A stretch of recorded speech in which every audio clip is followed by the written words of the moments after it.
Porque onde está o teu tesouro, aí estará também o teu coração. São os olhos a lâmpada do corpo. Se os teus olhos forem bons, todo o teu corpo será luminoso. Se, porém, os teus olhos forem maus, todo o teu corpo estará em trevas. Portanto, caso a luz que em ti há sejam trevas, que grandes trevas serão. Ninguém pode servir a dois senhores, porque ou há de aborrecer-se de um e amar ao outro, ou se devotará a um e desprezará ao outro. Não podeis servir a Deus e às riquezas. Por isso vos digo, não andeis ansiosos pela vossa vida, quanto ao que haveis de comer ou beber, nem pelo vosso corpo, quanto ao que haveis de vestir. Não é a vida mais do que o alimento, e o corpo mais do que as vestes? Observai as aves do céu. Não semeiam, não colhem, nem ajuntam em celeiros. Contudo, vosso Pai Celeste as sustenta. Porventura não valei vós muito mais do que as aves? Qual de vós, por ansioso que esteja, pode acrescentar um côvado ao curso da sua vida? E por que andais ansiosos quanto ao vestuário? Considerai como crescem os lírios do campo. Eles não trabalham, nem fiam. Eu, contudo, vos afirmo que nem Salomão, em toda a sua glória, se vestiu como qualquer deles. Ora, se Deus veste assim a erva do campo, que hoje existe e amanhã é lançada no forno, quanto mais a vós outros, homens de pequena fé? Portanto, não vos inquieteis dizendo, que comeremos, que beberemos, ou com que nos vestiremos? Porque os gentios é que procuram todas estas coisas, pois vosso Pai Celeste sabe que necessitais de todas elas. Buscai, pois, em primeiro lugar o seu reino e a sua justiça, e todas estas coisas vos serão acrescentadas. Portanto, não vos inquieteis com o dia de amanhã, pois o amanhã trará os seus cuidados. Basta ao dia o seu próprio mal. Vamos orar.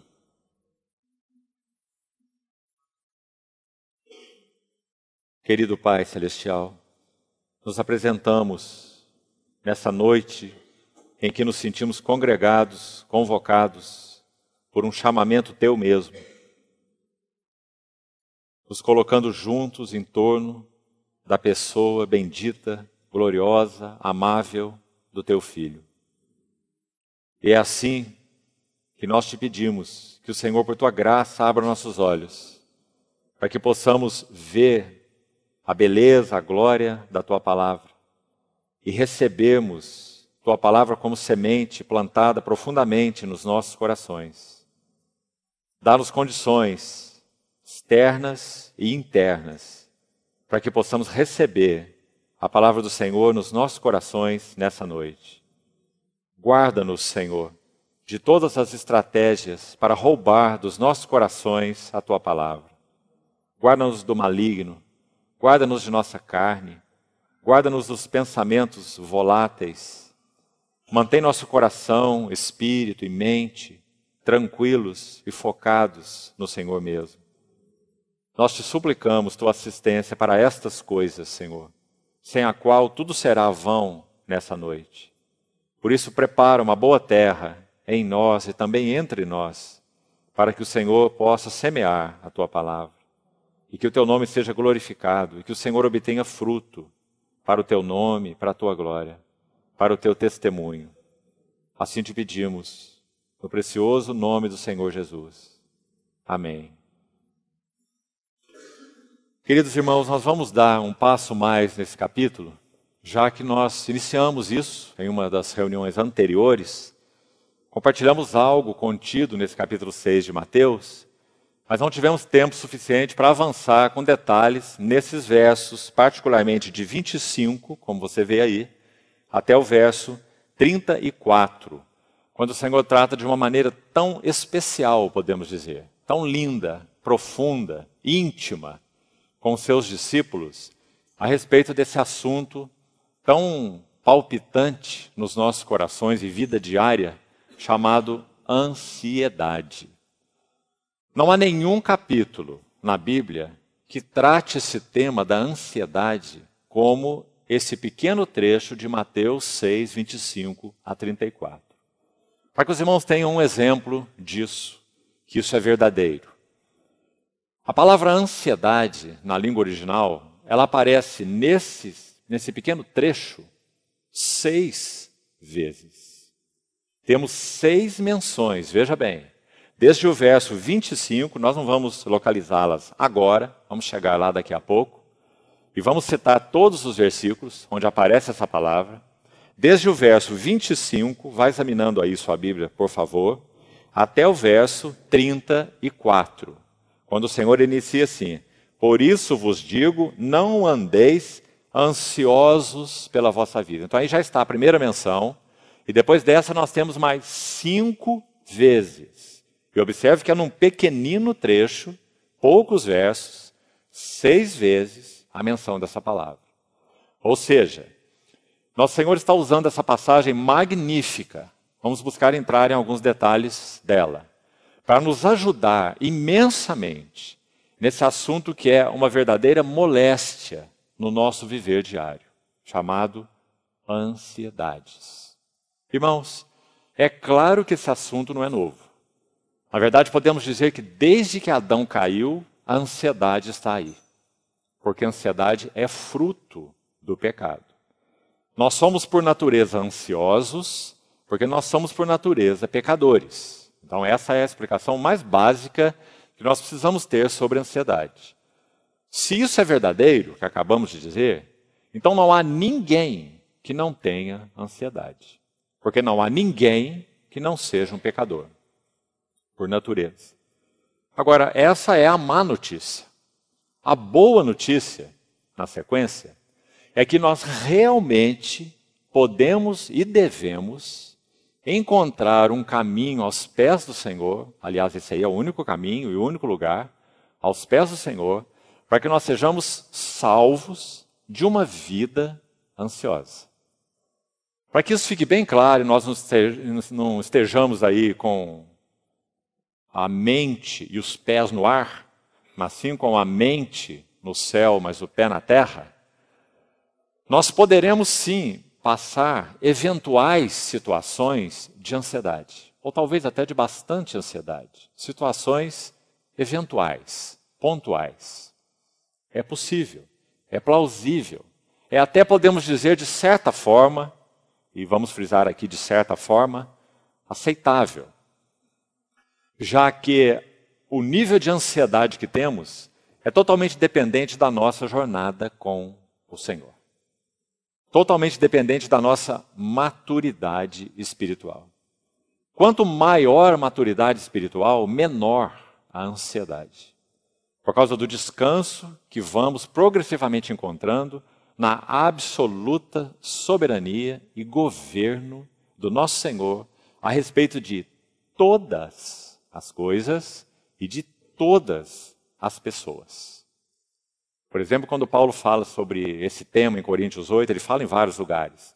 Em Coríntios 8 ele diz assim: nós cremos, nós sabemos que há um só Senhor, pelo qual, ou através do qual, por meio do qual, são todas as coisas.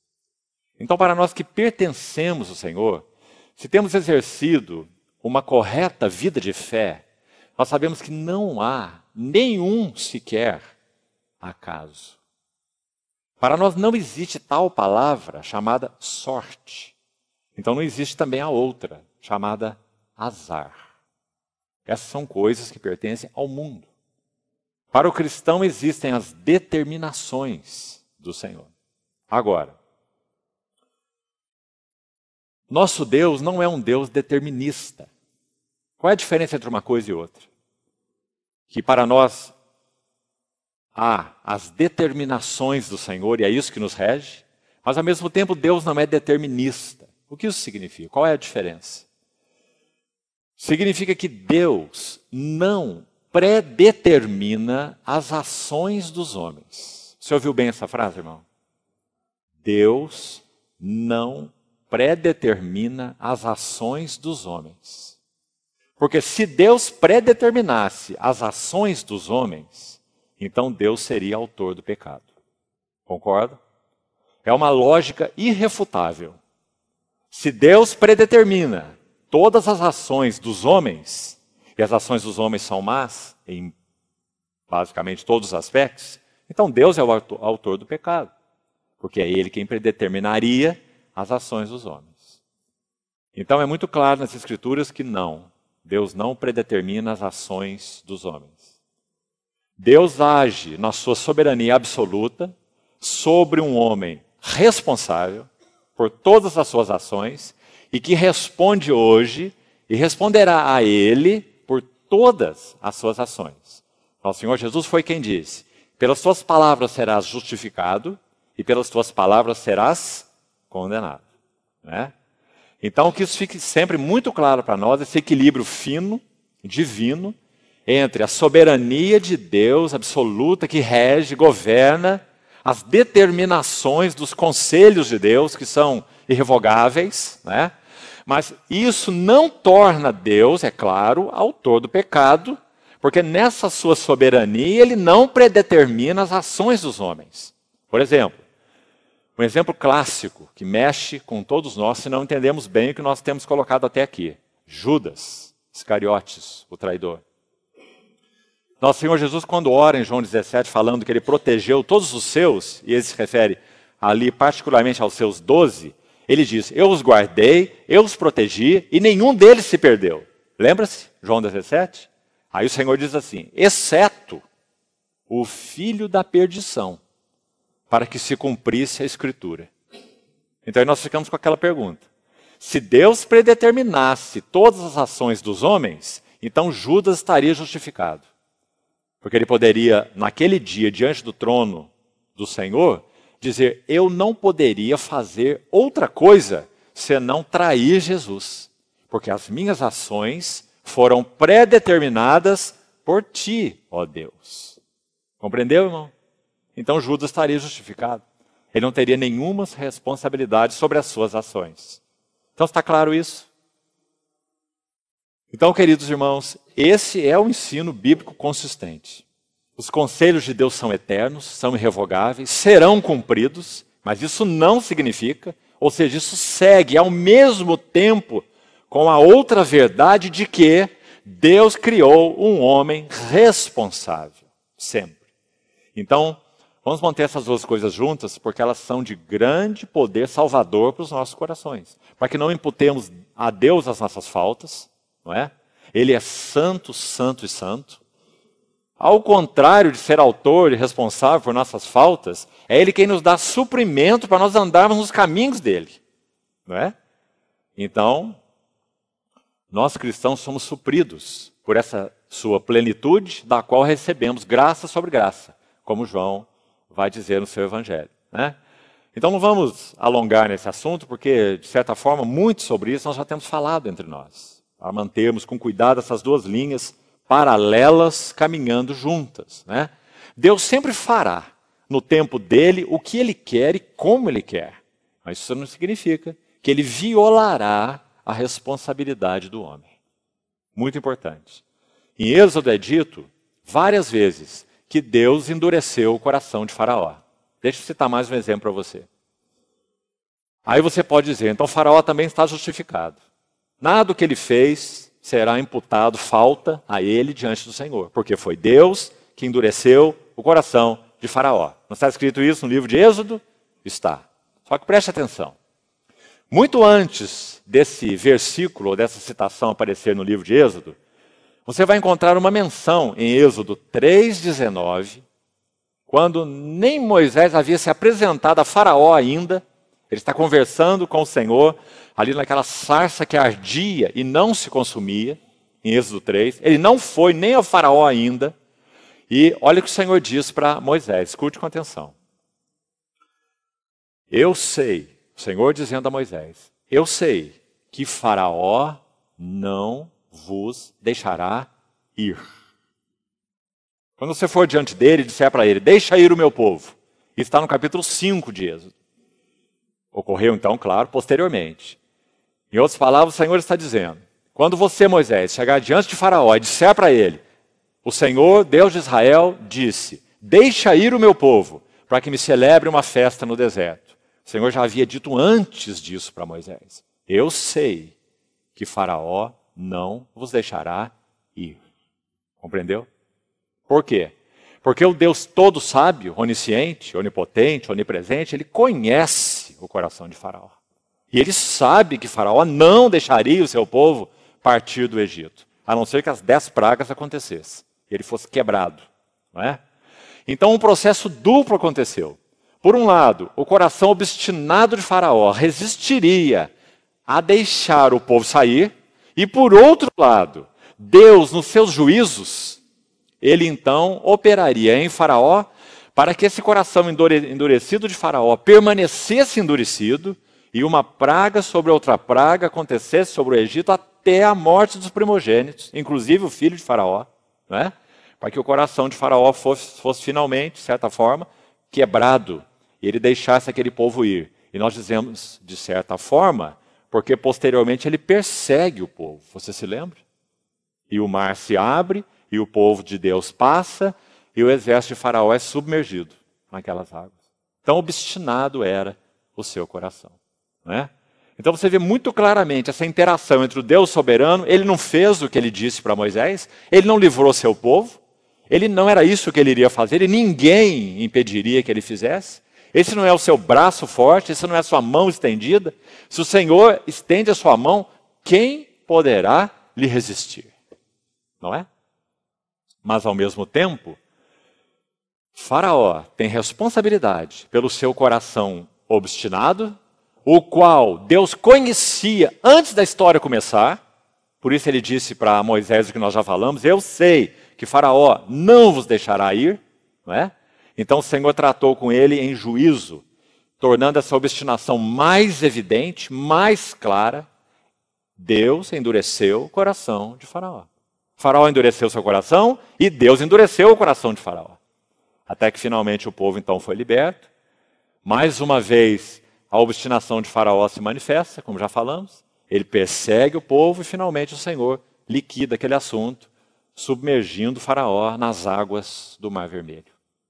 Então, irmãos, realmente essa é uma linha muito fina. É um assunto bastante delicado nas Escrituras, mas é de muita salvaguarda para nós mantermos os dois juntos. O Deus soberano agindo, realizando seus decretos eternos, aquilo que ele concebeu antes da fundação do mundo, não é? Ao mesmo tempo, os homens agindo de forma responsável. Pilatos não está escusado, Herodes não está escusado. Todos eles são responsáveis. Não é? Então, graças ao Senhor por essa interação tão bendita, tão santa entre Deus e o homem que ele criou. E mesmo o homem em estado de queda ou de pecado. Falamos tudo isso, irmãos, acho necessário, para que nós possamos ter um pouco de pano de fundo sobre esses versículos tão lindos que nós vamos ver. O homem ansioso. Ansioso por causa da queda, ansioso por causa da obstinação mesmo, ansioso por causa do coração duro, ansioso por não se submeter à soberania de Deus, ansioso por não se manter aos pés desse único soberano, numa vida descansada e tranquila, ou aprendendo a viver essa vida dessa forma. Não é? Então vamos seguir um pouquinho com esses versículos e extrairmos algumas lições preciosas para nós aqui, já que dissemos que nessas quartas-feiras, nosso encargo é esse, né?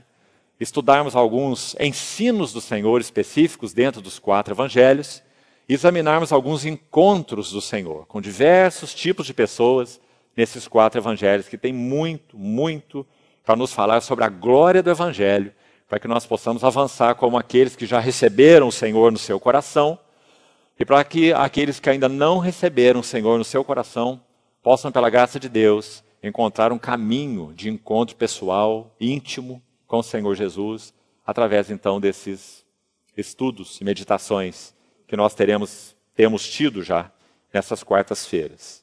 Então, primeiro recordando algumas coisas com os irmãos ainda, muito rapidamente. Olhe para a sua Bíblia de novo, por favor. nós dissemos que esse capítulo 6 de Mateus, de 1 a 18, aí está a divisão do capítulo, de 1 a 18, ele tem uma primeira parte, principalmente focada naquele assunto da vida oculta ou vida secreta com Deus. Não vamos falar de novo sobre isso, porque já falamos há 2 quartas-feiras atrás. A abscondicidade da vida cristã, ou a vida secreta com o Senhor, a vida de raiz, a vida oculta, a vida que ninguém vê, a vida privada, a nossa vida com o Senhor. Ela é a fonte do nosso testemunho externo, do nosso estilo de vida, nosso comportamento, aquilo que fazemos, tudo, enfim, aquilo que falamos, né? Toda a ética, vamos resumir nessa palavra. Toda a nossa ética, ela é resultado da nossa vida secreta com Deus. Então, nesse capítulo, como nós já vimos, o Senhor fala sobre o dar esmola no versículo 3. Quando fizeres isso, não toques trombeta diante de ti, verso 2, né? Ele fala no verso 5 sobre orar, já comentamos esses versos também, dizendo, não oreis como os hipócritas, que gostam de orar em pé, nas sinagogas, nos cantos da praça. Ele coloca o motivo aqui, olha o verso 5, para serem vistos dos homens. Né? Então o Senhor está contrastando uma vida que tem foco apenas na externalidade, na aparência, nas coisas externas. O motivo é ser visto, o motivo é ser glorificado, ser louvado, como ele é piedoso, olha as suas longas orações. Né? Ou quando jejuardes, versículo 16, olha aí no capítulo, quando jejuardes, não vos mostreis contristados como os hipócritas, ou seja, sou uma pessoa que jejuo muito, olha o meu rosto abatido. Não é? Então, versos 2, verso 5 e verso 16. O Senhor aponta para 3 aspectos da vida cristã. Nós, na verdade, nem colocamos isso dessa forma na reunião anterior que falamos sobre isso. Preste atenção como é interessante. Quando ele fala sobre dar esmola, ele está falando da nossa relação com os outros. Ele está enfatizando o princípio do dar, para resumir em uma palavra. No nosso relacionamento uns com os outros, nós devemos aprender a ser generosos. Por isso ele fala, quando deres esmola. Esse princípio vai muito mais do que você dar esmola para um pedinte na rua. Né? Se você entende que deve fazer isso, eventualmente faça. Né? Há muitos aproveitadores por aí. Quando você entende que deve fazer isso, faça. Né? Ajude. Agora, o princípio por trás é muito maior. E é esse que nós queremos destacar. É o fato da generosidade do dar. É isso que o Senhor está ensinando. Na nossa relação uns com os outros, nós devemos ser generosos em dar. Então, o primeiro aspecto da vida cristã, relação uns com os outros, como o Senhor mencionou aqui. O dar, de modo, então, generoso. Verso 5. O Senhor saiu do dar esmola e foi para a oração. Está vendo aí? Quando orardes, não sereis como os hipócritas. Oração não é mais nossa relação um com o outro. Oração é nossa relação com Deus. Né? Então ele vai dizer, em outras palavras, você conhece o texto, na sua relação com Deus, se ocupe exclusivamente com Ele. Não se preocupe que a sua relação com Ele seja conhecida de outros. Não se relacione com Ele para que outros vejam. Então ele diz, quando orardes, não fique gritando na praça, não se ponha em pé nas sinagogas, não faça as longas orações, como os gentios que presumem que pelo seu muito falar serão ouvidos, não é? Então, na sua relação com Deus, mantenha essa relação secreta. Não tenha uma relação com Deus para que outros vejam, para que outros conheçam. Então está aí. Primeiro, relação uns com os outros, generosidade no dar. Né? Verso 2, sobre o esmolas aí. Depois, relação com Deus, oração. Mesma coisa. Sem externalidades, né? Para que outros vejam. E terceiro, verso 16, quando ele fala sobre jejum. Podemos dizer que o jejum está apontando para a nossa relação conosco mesmos. Você viu os 3 níveis? Relação uns com os outros, tipificado aí pelo dar esmolas. Relação com Deus, oração. Relação conosco mesmos. Quando jejuardes, não vos mostreis contristados como os hipócritas. Por que jejuar é relação conosco mesmos? Porque jejuar aponta para um coração que tem prioridade sobre todas as coisas, o próprio Deus na face de Cristo. Jejuar, diz. Jejum significa uma avidez por conhecer o coração de Deus, a mente de Deus, a vontade de Deus, como sendo a coisa mais importante de nossas vidas. Mais importante do que o comer, mais importante do que o beber. Jejuar fala disso. Desejo, avidez de conhecer o coração do Senhor. Então, essa é uma relação conosco mesmo. Eu não estou ocupado quanto à minha relação comigo mesmo, eu não tenho como prioridade meus interesses. Eu não tenho como prioridade meu comer. Eu não tenho como prioridade meu beber. Por isso o jejum, compreendeu? Eu tenho como minha prioridade conhecer o coração do Senhor. Então isso é o jejuar. Então fala de uma relação conosco mesmo. Será que temos aprendido o princípio do jejum? Irmãos, se nós somos aqueles que vivem matando todos os seus desejos e os seus apetites, nós nem mesmo somos cristãos. Porque um cristão não vive assim, satisfazendo todos os seus apetites. Isso não é um cristão. Se você vive assim, reconsidere sua experiência, sua jornada com o Senhor. Um cristão é aquele que tem aprendido a manter seus apetites debaixo de governo e debaixo de controle. Imagine se nós fôssemos dar vazão a todos os nossos apetites. Não é? Primeiro que nós estaríamos aí com um peso mediano. Né? Vamos começar pela boca. Né? Nós estaríamos aí uma bola. Né? Se nós fôssemos dar vazão para todos os apetites sexuais, o que você acha? Como é que seria a nossa vida? Hein? Se fôssemos dar vazão para todos os nossos desejos relacionados a bem-estar, o que você acha? Como é que nós viveríamos? E por aí, irmão, a lista é longa. Então, quem é um cristão? É aquele que tem aprendido a manter os seus desejos debaixo do governo daquele que, agora já estamos entrando em Mateus 26, 25 a 34, daquele que é chamado aqui o Pai Celeste que sabe. O Pai Celeste que sabe o de que tendes necessidade. E de nenhuma delas ele se eximirá em cuidar, em prover. Então, o que é uma vida cristã? É uma vida que tem aprendido a colocar-se debaixo do governo do Pai Celeste. E não procurando matar e satisfazer todos os seus impulsos naturais. Né? Então, tão importante esse lindo, lindo capítulo, Mateus 6. Vamos entrar agora então nos versos 25 a 34, já que os versos anteriores já comentamos um pouco na reunião passada.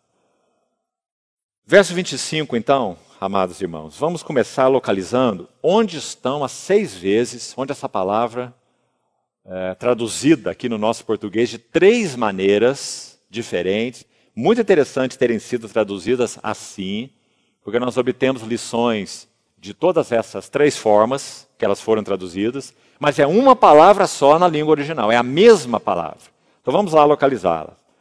No verso 25, já falamos, a primeira vez, aparece a palavra ansiosos. Não andeis ansiosos. Está aí, verso 25. A próxima vez, no verso 27. Qual de vós por ansioso que esteja? Então aí de novo traduzida como ansioso mesmo. Verso 27, segunda vez. Verso 28. E por que andais ansiosos? Terceira vez. Traduzida então também como ansioso ou ansiosos, mais uma vez. Verso 31. Portanto, não vos inquieteis. A tradução que eu estou lendo agora usa a palavra inquieteis, mas é a mesma palavra na língua original. Ou seja, a mesma palavra no grego, que é traduzida por ansiedade, também significa inquietação. Certo?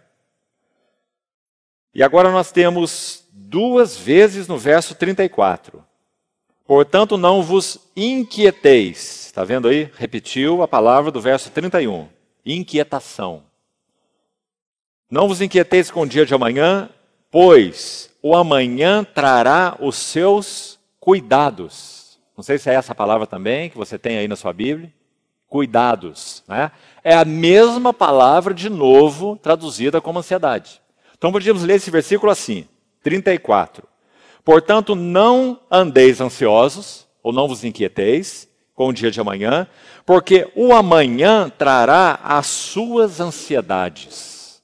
Viu que interessante? Viu o que o Senhor está dizendo? O Senhor está dizendo que a cada amanhã que nós tivermos, este amanhã trará as suas próprias ansiedades. Por isso que ele está dizendo, aprendam a viver um dia por vez. Sabe, irmão, me permita usar essa ilustração mais drástica, mas para que o assunto fique bem claro para nós. Quando nós perdemos entes queridos, em particular, nós descobrimos que o Senhor está dizendo nesse verso é extremamente verdadeiro. Esse caráter tênue da vida. Caráter tênue da vida.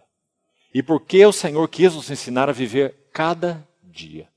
Principalmente quando perdemos entes queridos de forma mais abrupta. Digamos, como o Senhor mencionou nesse capítulo, nesse pequeno trecho, ele citou o exemplo da erva do campo. Lembra-se que lemos aí? A erva do campo que hoje existe, mas amanhã, o que acontece com ela? É lançada no forno. Irmão, isso é absolutamente verdadeiro com relação às nossas próprias vidas. Nós somos literalmente como a erva do campo que hoje existe, mas amanhã não sabemos. Amanhã poderá ser lançada no forno, no bom sentido. Sermos tomados pelo Senhor se pertencemos a Ele. Não é? Então o Senhor está fazendo comparação aqui do mínimo para o máximo. Aliás, você quer ver uma coisa maravilhosa? Deixa aí marcado Mateus 6, por favor, já vamos voltar. Mas abra comigo em Lucas 12, para você ver algo aqui. Lucas 12. A mesma passagem, no relato de Lucas, ele usa um termo maravilhoso aqui. Lucas 12, 22. Lucas 12, 22. Preste atenção.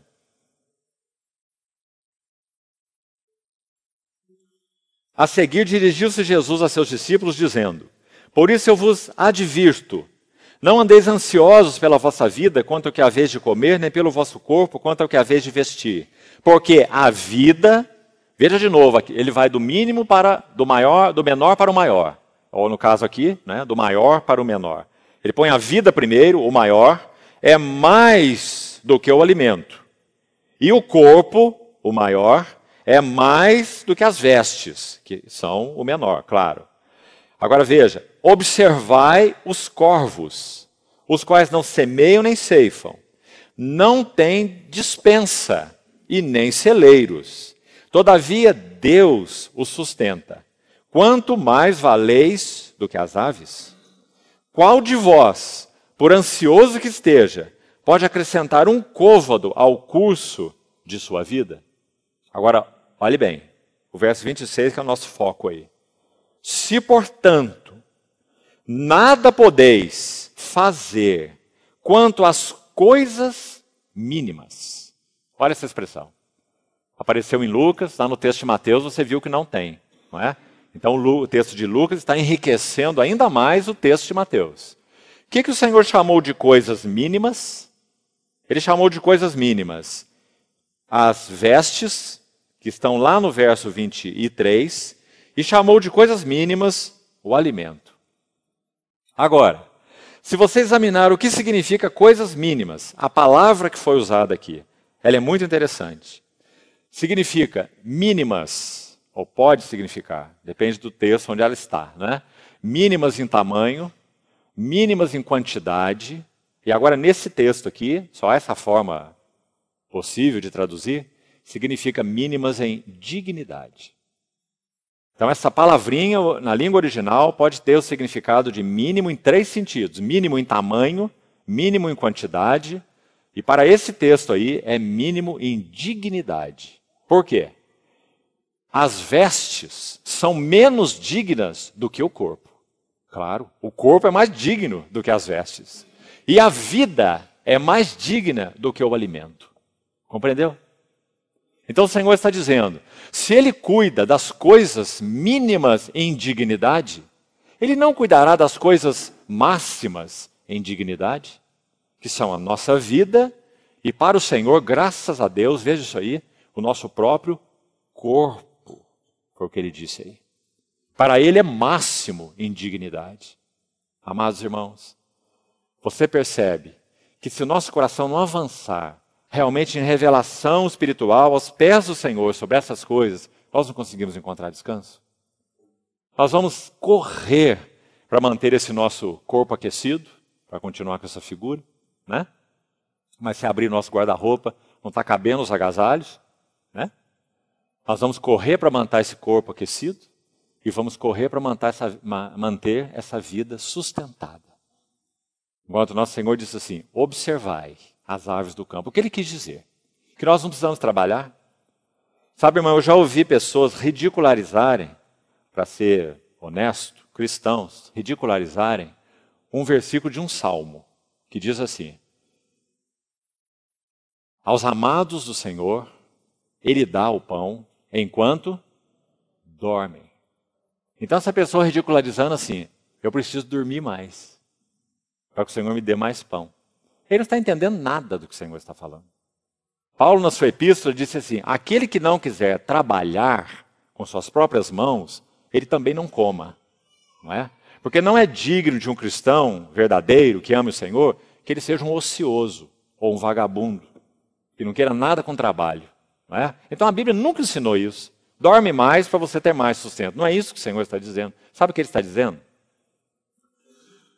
Um certo irmão, não vou citar o nome aqui propositalmente, escreveu uma crônicazinha muito interessante e muito bonita. Ele deu o nome de Teologia do Sono. Teologia do Sono. Sabe o que ele disse em outras palavras? A criação mais elevada de Deus, em termos de criação, é o homem.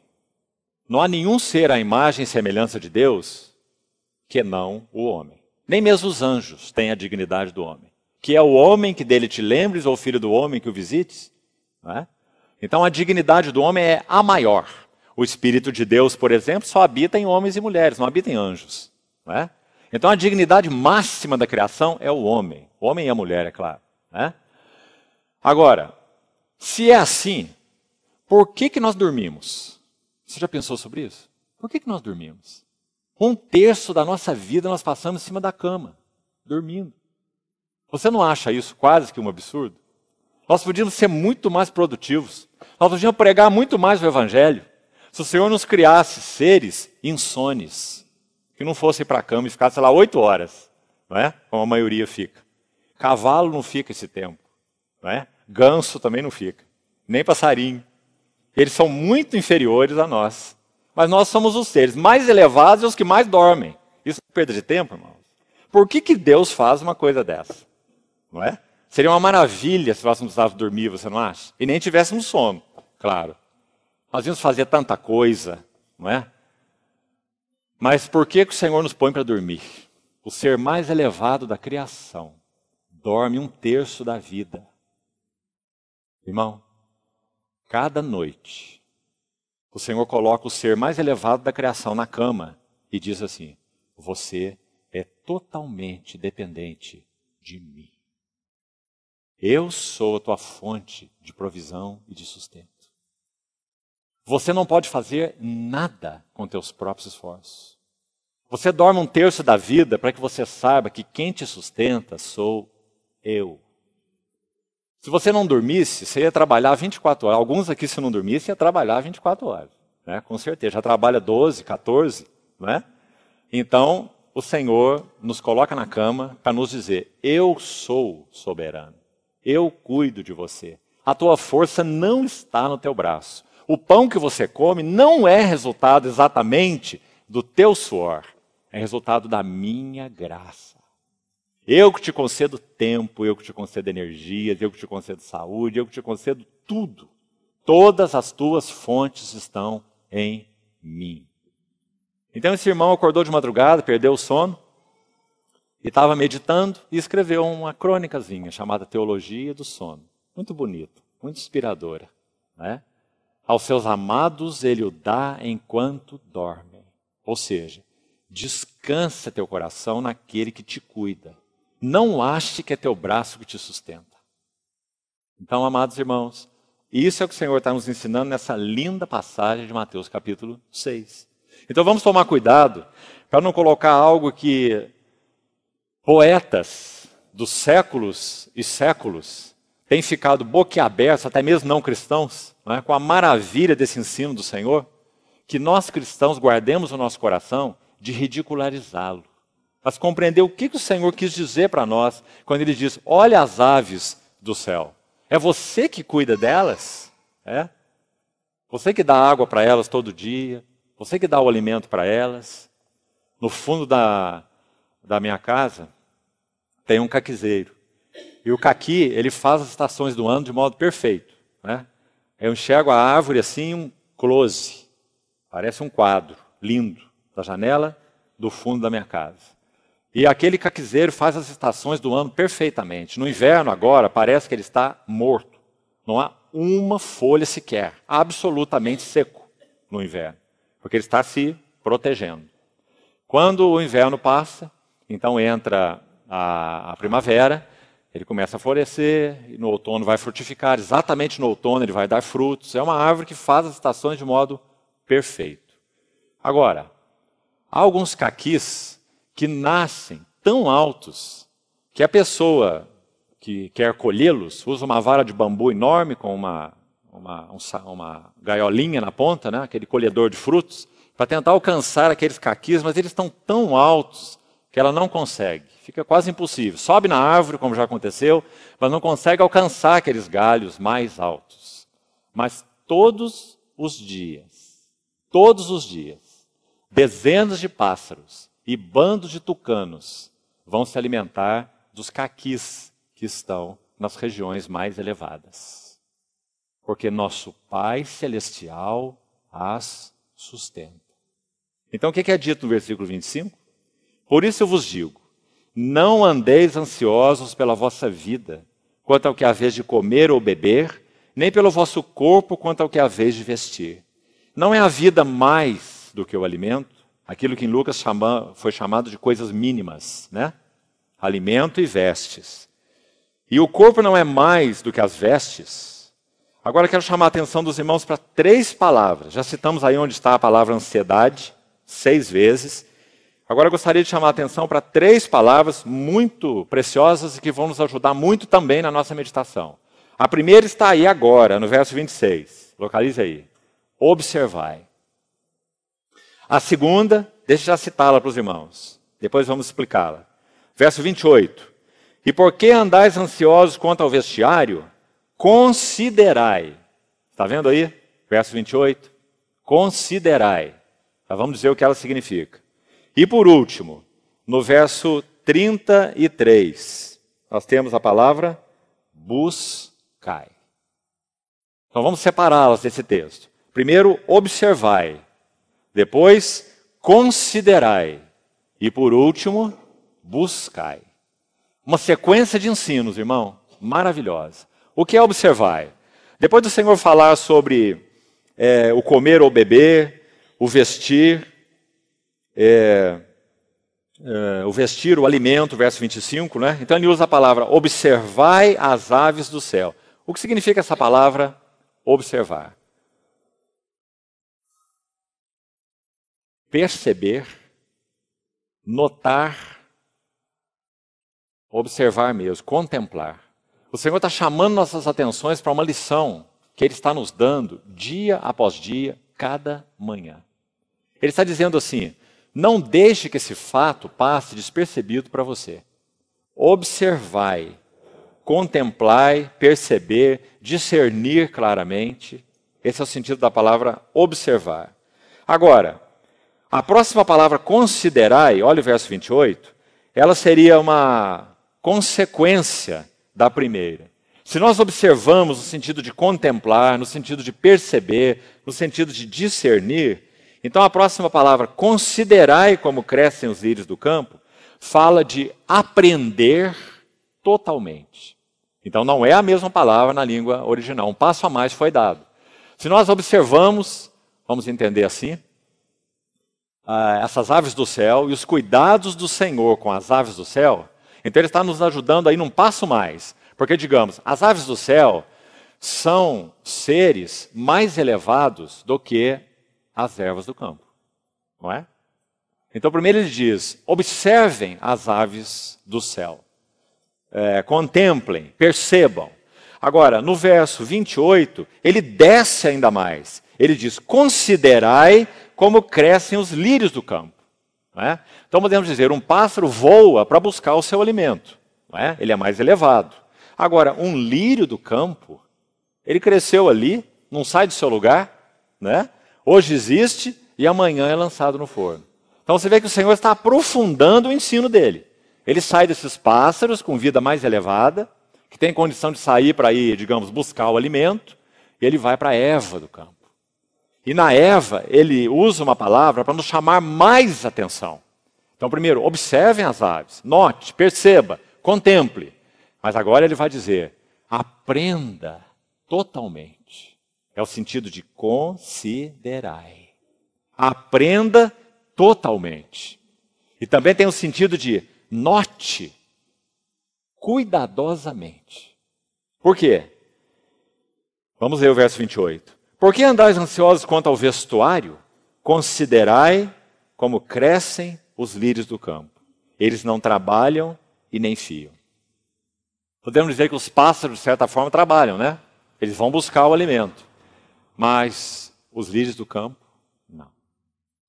E o Senhor diz, olhe bem para eles, olhe para o lírio do campo. Nem Salomão, em toda a sua glória, se vestiu como qualquer deles.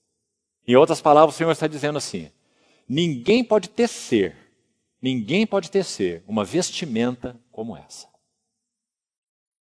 Nenhum tecelão da terra pode fazer uma vestimenta como essa dos lírios do campo. Quem faz a vestimenta deles é o Pai Celeste. Mas hoje eles existem e amanhã são lançados no forno. Aí ele vai fazer essa pergunta profunda e sondadora. Ele vai dizer assim, vamos ler a sequência do texto, verso 28. Considerai como crescem os lírios do campo, não trabalham, não fiam, falando do trabalho do tecelão, né, para fazer as suas roupas, então eles não fiam. Eu, contudo, vos afirmo que nem Salomão, em toda a sua glória, se vestiu como qualquer um deles. Ora, conclusão, verso 30. Se Deus veste, Deus veste. Irmãos, são palavras que têm que ser cravadas no nosso coração. Você está vendo? Digamos que, teoricamente, todos nós sabemos disso. Nós somos cristãos, não somos pagãos, não é? Nós sabemos que nosso Deus é cuidadoso, é nosso Pai, é generoso, nos abençoa. Todos sabemos de modo geral. Mas sabe, irmãos, precisa ser mais do que geral. Essas palavras precisam ser cravadas no nosso coração. Olha essas duas juntas aí. Deus veste. Imagine se a cada manhã, antes de colocarmos nosso pé para fora da cama, essas palavras fossem acesas no nosso coração a cada manhã. Deus veste. Deus veste. Deus veste. E a outra, Deus cuida. Deus cuida. Quão diferentes seriam nossas vidas em termos de repouso e descanso. Você se lembra do Salmo 91? Há muitas casas de religiosos em que você entra e tem uma Bíblia aberta num altarzinho. Não é assim? Em qual capítulo a Bíblia está aberta? Salmo 91. Sabe o que diz o primeiro versículo? Aquele que habita no esconderijo do Altíssimo. Sabe o que acontece em Mateus 6, de 1 a 18? É uma exposição do esconderijo do Altíssimo. É aquele que dá esmolas no esconderijo. É aquele que ora no esconderijo. E é aquele que jejua no esconderijo. Ou não? Não foi isso que o Senhor ensinou? Secreto. Ele dá esmola secreto, ora secreto e jejua secreto. O que habita no secreto, no esconderijo do Altíssimo. Qual é o resultado, irmão? Descansa à sombra do Onipotente. Não é um ensino de Mateus 6?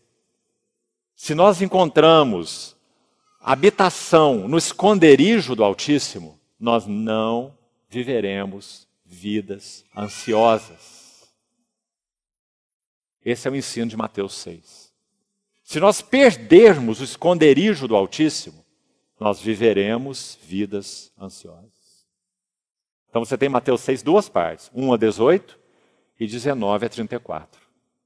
E elas não são desconexas, totalmente conectadas. É o esconderijo, versículos 1 a 18, e o descanso, versículos 19 a 34.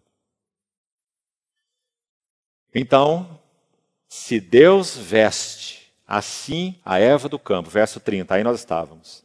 Hoje existe e amanhã é lançada no forno. Quanto mais a vós outros, homens de pequena fé, portanto não vos inquieteis, dizendo, que comeremos, que beberemos, ou com que nos vestiremos? Porque os gentios, aqui usado como aqueles que não conhecem o Pai Celestial, não tem Pai Celestial. Eles é que procuram essas coisas. Agora, olha aqui outra frase penetrante. Pois vosso Pai Celeste sabe. Está vendo essas três palavras? Pai Celeste sabe. Você vê, irmão, que não pode ser geral a nossa realidade a respeito dessas coisas. Ela tem que ser muito particular, muito íntima, muito profunda. Pai Celeste sabe. Quanto descanso isso traz para os nossos corações. Amados irmãos, deixe-me dizer outra coisa. Não está escrito nesse texto que o Senhor cuidará até mesmo das vestes daqueles que pertencem a Ele? Não é isso que está garantido? Então agora eu vou te dizer uma coisa aqui. O apóstolo Paulo disse que por várias vezes ele passou por provações de nudez. Nudez, perigo e espada. Além de muitas outras coisas. Não é? Agora fica a pergunta, então. Deus descuidou-se de Paulo? Qual é a resposta? A resposta é: quanto maior maturidade espiritual e realidade tivermos do nosso Deus, mais nós o teremos como nosso suprimento em todas as esferas, independente do que ocorra conosco. Paulo passou fome, não? Ele não falou em fome. Fome, nudez, perigo, espada. Não é? Então ele também passou fome. E aqui está dizendo que o Senhor cuida dos pássaros e nenhum deles passa fome. Mas o apóstolo Paulo passou fome, servindo ao Senhor. E aí? O Senhor não cuidou dele? Você vê, irmão? Você compreende, irmão? Ele encontrou o Senhor como tal suprimento que ele podia, sem nada no seu coração de amargura, ressentimento, murmuração, desconfiança ou incredulidade, ou seja lá o que for, pelo contrário, passou sua nudez, passou sua fome, para usar sua palavra, suas palavras. Em nada, Filipenses 1:20, eu sei que em nada serei envergonhado. Contudo, como sempre, também agora, escute o que Paulo diz, será Cristo engrandecido no meu corpo, quer pela vida, quer pela morte. Porque para mim o viver é Cristo e o morrer é lucro. Foi isso que ele experimentou. Amados irmãos, parece que quanto menos fé tivermos, mais cuidadoso o Senhor será conosco, por causa da nossa pequena fé. Quanto mais nós pudermos avançar com Ele em maturidade de fé, mais nós teremos condições de suportar mais privações, mais tribulações, mais necessidades. Porque faz parte da vida de fé. Vida de fé não é vida de opulência. Nunca foi, nunca será. Isso faz parte dessa coisa espúria chamada teologia da prosperidade. Isso não confere com a vida dos servos do Senhor. Não é assim? Um servo de Deus chamado Samuel Rutherford, ele foi preso por causa do testemunho do Senhor, na Escócia, em uma cidade chamada Aberdeen. E quando ele entrou na sua prisão, foi permitido a ele morreu ali, foi permitido a ele escrever algumas cartas da prisão de Samuel Rutherford. E ele endereçava as cartas às pessoas que ele enviava, ele endereçava assim, Samuel Rutherford, do Palácio de Cristo em Aberdeen. Esse era o remetente. Do Palácio de Cristo em Aberdeen. Sabe qual era o Palácio de Cristo? Uma masmorra, onde Samuel Rutherford estava preso. por causa do testemunho do Senhor. Isso ele chamou de palácio de Cristo. Compreende, irmão? Deus veste. O Pai Celeste sabe. Quanto mais maturidade relacional de vida com Ele, mais nós poderemos passar por provas e privações por causa do seu nome. Então, essa é a segunda palavra. Considerai. Aprender totalmente. Agora vamos concluindo. Vamos para a última palavra, verso 33. Buscai. Viu aí? Primeiro observai, no sentido de contemplar, de perceber, de discernir. Depois considerar, no sentido de aprender tudo sobre aquilo. Aprender totalmente. E por último, buscai. É uma outra palavra também na língua original. E essa palavra é muito interessante. Ela significa uma atividade vigorosa para se cumprir ou se realizar alguma coisa. Veja bem, quando o Senhor usou essa palavra, ele disse: busquem, buscai, pois, em primeiro lugar, seu reino e sua justiça. Buscai. Não é buscar de modo frouxo, não é buscar como um anexo na nossa vida cristã, não é buscar como algo a mais que nós temos. Temos trabalho, temos família, temos nossas coisas e temos Deus. Né? 4 departamentos. Muitas vezes vivemos nossas vidas assim, não é, irmãos? Então o Senhor usou essa palavra buscai, num sentido muito específico. Uma atividade, vou repetir o sentido dela, vigorosa, para se cumprir, para se realizar alguma coisa. É claro que isso fala de um senso de prioridade. Qual é a prioridade das nossas vidas como aqueles que conhecem o Pai Celestial? Qual é a prioridade? Família, trabalho, bens. Qual é a prioridade de verdade? Buscai, pois, em primeiro lugar, seu reino e sua justiça. Agora precisamos entender o que é então seu reino e sua justiça. Dentro do contexto de Mateus 6 mesmo, para interpretarmos aí o que significa. Quando nosso Senhor foi ensinar seus discípulos a orar, ele disse assim: vós orareis assim. Primeira palavra, Pai. Já falamos que ela aparece no Sermão do Monte 17 vezes, e só no capítulo 6 de Mateus aparece 12 vezes. Pai, Pai, Pai, Pai, Pai, 12 vezes em Mateus 6. Por causa da importância dessa relação com o Pai, que o Senhor quis transmitir para os seus discípulos, porque o Pai é a fonte de toda identidade, de todo significado e de toda segurança. Já comentamos isso em reuniões anteriores, né? Então, quando nosso Senhor menciona o Pai nesse capítulo, ele está chamando a atenção dos discípulos para esse fato. Quem é o Pai? O Pai que cuida, o Pai que veste. Então, amados irmãos, a palavra reino de Deus, o que ela significa nesse contexto? Pai nosso que estás nos céus. Escute bem. Santificado seja teu nome. E agora temos a frase: venha o teu reino. Então o que é buscar, pois, em primeiro lugar, seu reino e sua justiça? Dentro do contexto de Mateus, o que é? É termos o nosso coração totalmente envolvido com os interesses do testemunho do Senhor. Venha o teu reino. Venha o teu reino. Em Mateus 6, qual é o versículo? 10. Mateus 6, 10. Venha o teu reino.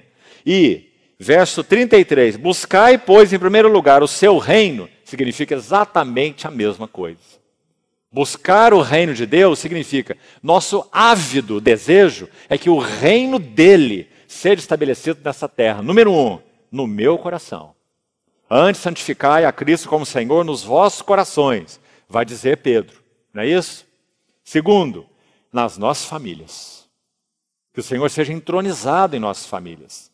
Que nossos filhos saibam que quem governa nossas famílias não é mamon. Sabe como que os pais costumam dizer para os seus filhinhos pequenos? O filhinho pede uma coisa, simples às vezes, um sorvete na rua. O que a mãe fala? Agora não tem o quê? Dinheiro.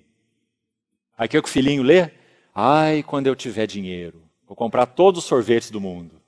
Não é? Porque o mais importante é ter dinheiro. Se eu tenho dinheiro, eu tenho sorvete. Não é? Você vê como nós ensinamos errado nossos filhos, irmãos? Nós entronizamos mamon no coração dele. Agora não tem dinheiro, não tem dinheiro, não tem dinheiro, não tem dinheiro. Porque o mais importante é ter dinheiro, porque com dinheiro tem coisas. Tudo errado, irmãos, nós fazemos. Nós devíamos responder assim. Se não é o caso de dar, está na hora do almoço, não é bom o filhinho chupar o sorvete, não diga que você não tem dinheiro. Ou mesmo que você não tenha dinheiro, não diga que você não tem dinheiro. Não é? Você diga, agora não, filho, outra hora a mamãe te dá, outra hora o papai te dá. Agora não.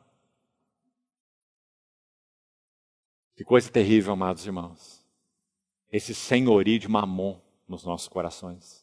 As garras dele são profundas. Vamos ler de novo o verso 24? Mateus 6, 24. Ninguém pode. Está aí mais uma frase de ouro. Será que isso já foi escrito lá no fundo do nosso coração? Ninguém pode, ninguém pode, ninguém pode. Ninguém pode o quê? Servir a dois senhores. Não tenta, não adianta, você não vai conseguir. É um só. E faça a sua escolha. Se é Mamon, muito bem, aplique-se a ele. Viva para Mamon, durma com Mamon, sonhe com Mamon, corra atrás do Mamon, dê sua vida pelo Mamon e se entregue ao Mamon. Não fica no meio do caminho. Né? Porque o duro é ficar no meio do caminho. O pé em dois barcos. Né? Agora, se não é Mamon, se é o Senhor, então durma com o Senhor, sonhe com o Senhor, viva com o Senhor e corra pelo Senhor. Porque o duro é ficar no meio do caminho. Se o sal se tornar insípido, para nada presta. Um testemunho insonso, um cristão que não tem cara de nada. Para nada presta, senão para ser lançado fora e pisado pelos homens. Foi o que o Senhor disse. Não é? Ou vai aborrecer-se de um e amar o outro, ou se devotará. Devoção. Se devotará a um e desprezará o outro. Não podeis, mais uma vez, não podeis servir a Deus e a Mamon. Não podeis. Então, terminando. Voltando ao verso 33. Buscai, pois, em primeiro lugar, seu reino. Então, o que é que nos interessa? Testemunho do Senhor em minha vida. Testemunho do Senhor na minha família. Testemunho do Senhor na vida da igreja. Testemunho do Senhor no mundo. Venha o teu reino. Afinal de contas, o que nós esperamos, irmão? Sabe quem é o cabeça do reino de Mamon? Ele tem um nome. Aí vem o príncipe do mundo. E ele nada tem em mim, disse o Senhor. Então, se Mamon capturar os nossos corações, o príncipe do mundo está capturando os nossos corações. Claro. Buscar em primeiro lugar seu reino e sua justiça. E olha que lindo. Gostaria que você olhasse para a sua Bíblia para observar o que eu estou falando. Buscai, pois, em primeiro lugar o seu reino e a sua justiça. Cuidado, aqui não está escrito, para que todas essas coisas vos sejam acrescentadas.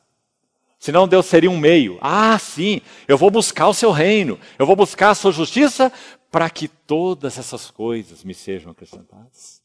Então qual é o nosso motivo? Todas essas coisas serem acrescentadas. E qual é o meio? Deus. Não é assim. Deus é o fim.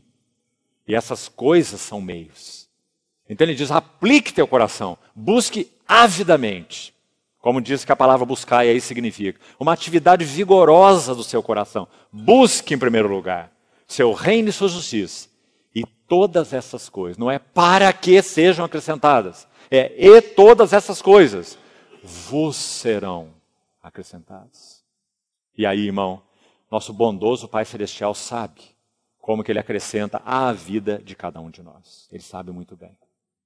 O quanto Ele pode e deve dar a cada um de nós. Como e quando. Ele regula isso. Porque Ele sabe que o nosso coração é terrível. Então Ele regula isso. E que nós sejamos muito sábios, mesmo, em perguntar a Ele. Senhor, meu coração tem sido regulado? Qual é a atividade básica do meu coração? Qual é o meu primeiro pensamento pela manhã? Qual é o meu último pela noite? Temos falado isso entre nós algumas vezes, não é? Porque isso mostra, irmãos, o que está sentado no trono do nosso coração. Precisamos rever sempre esses assuntos. Sabe, irmãos, nosso Senhor vem e vem em breve. Não será nada agradável. Quando nós estivermos diante daquele que é luz de luz, Deus verdadeiro de Deus verdadeiro. Quando estivermos diante dele e olharmos para essas coisas, como nosso Senhor chama, coisas e coisas, e pudermos verificar que elas dominaram o nosso coração. E que nós, na verdade, agora a luz inacessível estará diante de nós. Então não haverá nenhum engano mais, nenhum engano. Nossa mente não estará mais driblando a nós mesmos, nossa consciência, mas isso é por causa disso, é por causa daquilo, não é? Não terá mais nada desses enganos. Nós estaremos diante da luz e ficará claro que nós vivemos para correr atrás do nada e do vento. Vaidade das vaidades. E não será agradável. Não será uma experiência agradável. Então que o Senhor nos ajude, irmãos. Que o Senhor nos ajude os que têm pouco, ajude os que têm muito, ajude os que não têm nada, ajude a todos nós. Porque todos os nossos corações têm deficiência nesses assuntos, né? Para que nós possamos manter o nosso coração afinado com aquilo que realmente importa. Buscai seu reino, buscai sua justiça. Deixa as coisas. Ele sabe como acrescentar. Ele cuida, ele provê o seu tempo, sua maneira, seus cuidados. Todas essas coisas vos serão acrescentadas. Portanto, e aí o verso último, 34, tão lindo, conclusivo, né? Portanto, final de tudo, não vos inquieteis com o dia de amanhã, pois o amanhã trará as suas inquietações, os seus cuidados, como a tradução, Revista Atualizada diz aí, ou as suas ansiedades, como já falei, a mesma palavra. Sabe o que é que nos espera amanhã? Quinta-feira, dia 25 de julho, ansiedades. O amanhã trará as suas ansiedades. Então o Senhor diz, viva hoje, basta o dia o seu próprio mal. Então, amados irmãos, mantenhamos essa chave no nosso coração. É uma chave. Deus veste. O Pai Celeste sabe o de que tendes necessidade antes que lhe o peçais. Que maravilhoso, não é? Então que isso ocupe o nosso coração. O mundo não conhece nada dessas coisas. Mas que o nosso coração realmente descanse nessas coisas. E vamos manter bem claro para nós. Nós somos como ervazinhas do campo. Hoje existem, amanhã não existem. Então que cada dia que nós existirmos, que nós existamos para Ele. Em nada serei envergonhado. Mas como sempre, também agora, vamos repetir as palavras de Paulo. Cristo será engrandecido no meu corpo, quer pela vida, quer pela morte. Porque para mim, viver é Cristo. Maravilhosas palavras, não são? Seja realidade para nós. Para mim, viver é Cristo e morrer é lucro. Graças ao Senhor, irmãos. O Senhor continue sim falando ao nosso coração. Vamos orar. Querido Pai Celestial, que privilégio nós temos, não só de te chamar de nosso Pai Celestial, mas de saber que Tu és o nosso Pai Celestial. Aquele que tudo sabe, aquele que tudo vê, aquele que está em secreto. Que aprendamos, Senhor, realmente a habitar no esconderijo do Altíssimo, para que descansemos à sombra daquele que é onipotente. Senhor, obrigado, porque o Senhor está tão atento a cada uma de nossas necessidades. Guarda-nos, Senhor, te pedimos, de toda a avareza, de todo o coração descontrolado, de todos os apetites desordenados. Ensina-nos a viver uma vida descansada debaixo do Teu absoluto senhorio.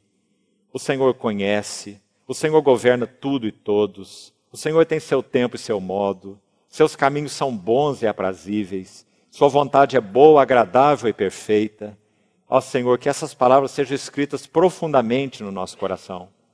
Que tenhamos com o Senhor uma relação tal que nós possamos até mesmo passar por privações, tribulações, dificuldades, sabendo que Tu és aquele no qual estão todas as nossas fontes. Que saibamos, Senhor, tenhamos a experiência do que significa alegrar-nos sempre no Senhor. Tu és a fonte de tudo o que nós necessitamos. Obrigado, Senhor, por tão ampla provisão. Segue ainda, te pedimos, por essa noite, falando ao nosso coração. Queremos repousar, Senhor, realmente nos teus braços. Dá-nos assim um coração de fé, que descansa, que espera, que repousa. Obrigado, Senhor. Tu és tão maravilhosamente bom. Descansamos em Ti, no Teu nome, no Teu caráter, na Tua glória. Louvado sejas, Senhor. Glorifica Teu nome em nossas vidas. Que vivamos para o Teu testemunho, Senhor. Venha o Teu reino e Tua vontade santa seja feita nessa terra como ela é feita no céu. Ajuda-nos a viver como Tuas testemunhas, Senhor. Não nos deixe aplicar o nosso coração vigorosamente a nada mais que não seja os Teus interesses, que não seja o Teu reino. Assim te pedimos, Senhor, guarda-nos em dias tão difíceis e desafiadores. Para o louvor da glória da Tua graça, te pedimos. Em nome do Senhor Jesus. Amém.